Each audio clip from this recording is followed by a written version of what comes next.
Bi pa tukaj v bistvu kar naprej odgovoril gospodu Hojsu. Glejte, tako kot on meni očita, da jaz ne vem, kako je bilo biti mlad v socializmu, jaz moram njemu odgovoriti, da ne ve, kako je biti mlad v kapitalizmu.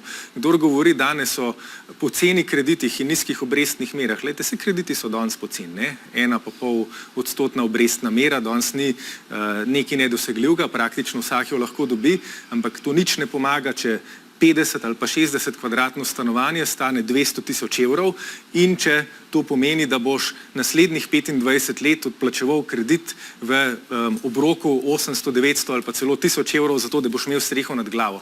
Potem imaš lahko plačo tudi 2000 evrov, pa ti bo samo kredit praktično 3/4 tvoje delovne dobe pobral pol mesečnega prihodka. Pač to je realnost danes in nobeni krediti ne bodo tega rešili, to lahko reši javni sklad, ki bo zgradil 30 tisoč stanovanj do leta 2030 in to ni nič nenavadnega v zahodnji Evropi. Če pogledate Nemčijo ali pa Avstrijo, tam je 40% stanovanj v javni najemni lasti in zato so cene tam dostojne. Gradec in Dunaj imata danes cenejše stanovanja kot Ljubljana ali pa Koper ali pa Kranj, čeprav so tam plače enkrat višje. In zato je tudi kakovost življenja tam boljša in naši mladi tja odhajajo, ker si tukaj enostavno ne morejo več za slovenske plače kupiti streho nad glavo.